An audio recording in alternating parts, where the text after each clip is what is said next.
할렐루야. 하나님의 크신 사랑이 이 새벽에 우리 가운데 가득한 줄 믿습니다.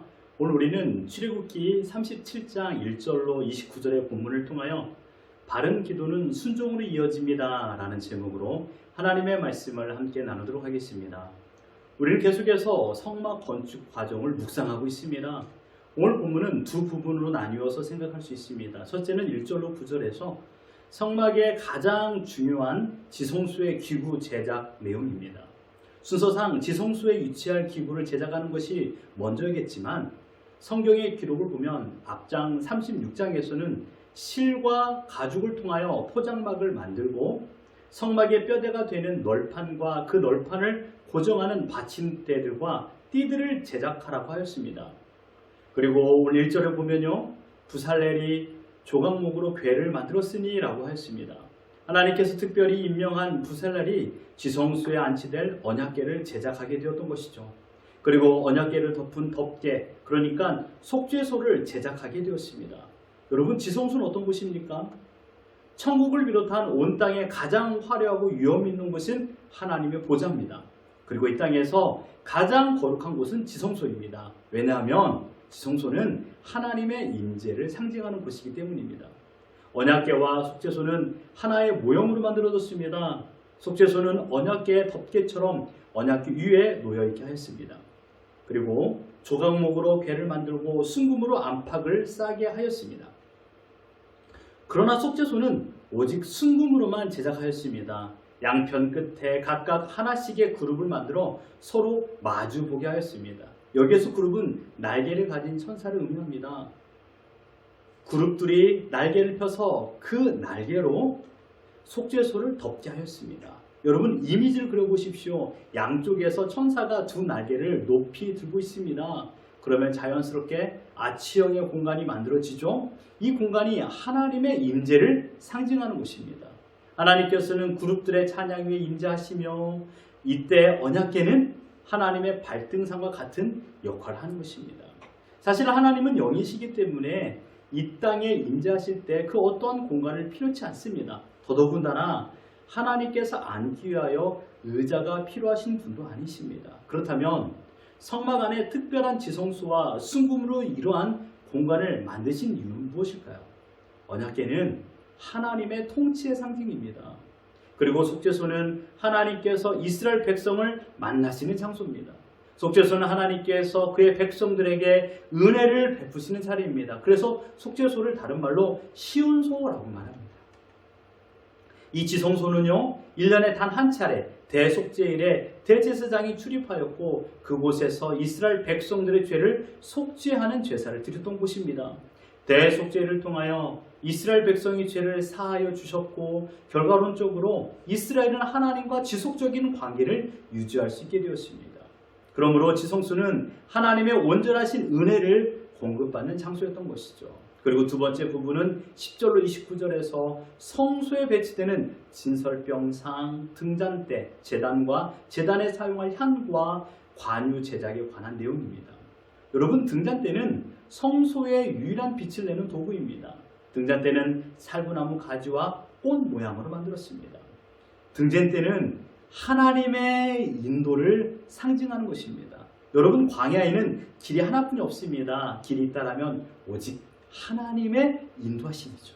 하나님께서 인도하여 주시는 길만이 유일한 길인 것입니다. 하나님께서는 이스라엘 백성의 출애굽부터 지금의 여정까지 이스라엘을 인도하여 주셨습니다. 하나님 자신이 길이 되어 주셨습니다. 지금도 불기둥으로 이스라엘이 가야 할 방향을 정하시고 모래길을 내시사 가장 안전하고 평안한 길로 인도하십니다. 그러니 이스라엘 백성은 광야에 있어도 길 잃어버릴 염려가 없습니다. 오늘 우리의 삶의 등잔대는 무엇입니까? 무엇이 여러분을 인도하고 있습니까? 신자는 일상 속에서 하나님의 말씀과 성령의 인도하심을 받고 있습니다. 세상에서 가장 안전하고 실수가 없는 길의 인도자가 계심에도 불구하고 나의 사고방식이나 생각만을 고집한다면 끝내 깊은 수렁에 빠지게 됩니다.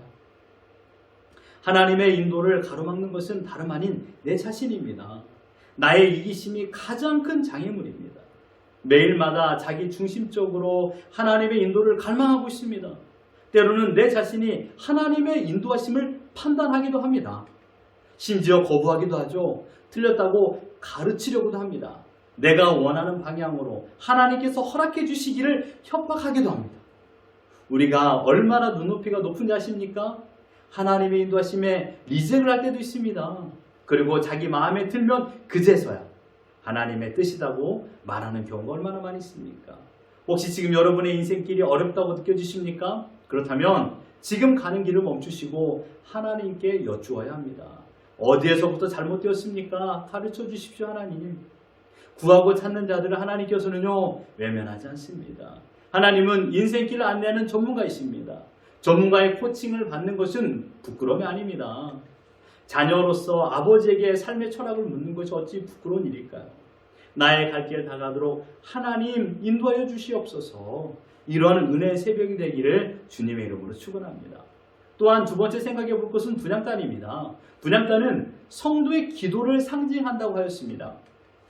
제사장이 분향단의 향을 피우고 기도하는 동안에 밖에서는 모든 이스라엘 백성들이 기도하게 됩니다. 그런데 중요한 것은요, 그 분향단의 향은 꺼지지 않고 계속적으로 피워져 있다는 것입니다.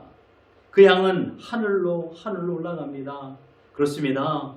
성도의 기도는 하늘에 닿습니다. 하나님께 닿습니다. 기도는 결코 사라지지 않습니다. 기도는 하늘을 향하여 나가는 것입니다. 그러므로 기도가 중요합니다. 왜 기독교에서 기도를 그토록 강조할까요? 하나님께서 기도를 원하시기 때문입니다. 예수님께서도 내 집은 만민이 기도하는 집이다라고 하셨습니다. 성전은 기도하는 집이다라고 말씀하셨죠. 기독교는 예배로 모이는 자리에서 기도합니다. 그리고 각 가정에 돌아가 혼자 있을 때도 기도합니다. 기도는 하나님과 영적인 교제이기 때문입니다. 하나님께 자신의 사랑을 고백하는 메신저입니다. 그리고 하나님께서는 그 사랑에 응답하여 기도 시간에 수신을 하십니다. 답장을 보내십니다. 말씀이 생각나게 하거나 또는 깨달음을 얻게 하십니다. 기도하는 그 시간 하나님과 나의 친밀한 교제를 나누는 것입니다. 사랑하는 연인이 친밀한 교제를 나누지 않는다면 어찌 사랑하는 연인이라고 하겠습니까? 하나님과의 기도가 멈춘다면 그 연인 관계는 매우 위험한 관계가 되는 것입니다. 기도는 끊어지면 안 됩니다. 우리는 매일 어떤 시간이든 상관없이 하나님을 향하여 기도로 사랑의 메시지를 보내야 됩니다. 우리는 심심하면 또는 할 일이 없으면 또는 할 일이 많음에도 불구하고 울리지도 않는 전화기 메시지나 카톡을 확인합니다. 관심을 가지고 있다는 뜻이죠. 그러나 하나님께 메시지를 보내거나 답장을 받는 곳에는 그다지 관심이 없습니다. 나의 믿음이 더욱 건강하게 하는 방법은 기도의 분향단에 켜져 있어야 됩니다. 기도 없는 믿음은 아무런 능력이 나타나지 않습니다. 모든 일에 기도를 시작하지 않으면 그 일의 결과는 미리 예상할 수 있습니다. 성공과 거리가 멀다라는 것입니다. 하지만 기도할 때 우리는 하나님께 더욱 집중하게 되고 나의 뜻보다 하나님의 뜻에 순종하게 됩니다. 어찌 좋은 결과가 이루어지지 않겠습니까? 설령 원치 않는 결과를 맺는다 하더라도 실망하거나 좌절하지 않습니다. 능력이 무엇입니까? 내가 할 수 없는 것을 하는 것이 능력입니다. 기도하면서 벌써 우리는 내 뜻대로 마옵시고 아버지의 원대로 하여 주시옵소서라고 기도하지 않습니까? 그렇습니다. 지금 여러분의 상황이 아버지의 뜻입니다. 성공이든 실패든 부자든 가난이든 건강이든 육신의 아픔이든 그래서 우리는 좌절하지 않는 것입니다. 이것이 기도의 능력입니다. 바라옵기는 신자는 기도의 사람입니다. 기도는 하나님을 하나님으로 인정하는 시간입니다. 우리가 회복해야 될 것은 기도입니다. 꺼진 분향단의 불을 다시 피우십시오. 오늘도 늦지 않았습니다. 다시금 피워지는 분향단의 향기는 하나님께서 그토록 기다리시는 향기입니다. 그리고 다시는 분향단의 향을 꺼뜨리지 마십시오. 또한 기도하고 내 마음대로 길을 걸으면 안 됩니다. 하나님께서 불이 되어주셔서 우리의 길을 인도하십니다. 내가 보기에 내 생각이라는 말과 생각을 버리시고 오늘 허락하여 주신 이 길을 감사와 기쁨으로 순종하여 걸어가시길 바랍니다. 언제나 하나님께서 원하시는 바른 기도를 하신다면 순종하는 마음이 나에게 생기게 되어 있습니다. 바른 기도는 순종으로 이어집니다. 성령님께서 우리의 기도를 도우시고 계십니다. 내 뜻이 아닌 하나님의 뜻대로 구하기를 하나님께서 친히 우리의 기도를 돕고 계십니다. 그리고 하나님께서는 우리의 걸음을 인도하십니다. 지금 여러분 앞에 펼쳐진 일들이 내 뜻대로 내가 원하는 대로 되지 않는다 할지라도 하나님께서는 숨겨진 비밀이 있다는 것을 기억하십시오. 그날을 소망하며 오늘 이 길을 걷는 것입니다. 온전한 기도는 바른 순종으로 이어진다는 걸 믿고 오늘 하나님께 순종하며 살아가는 우리 모두가 되기를 예수 그리스도 이름으로 축원합니다.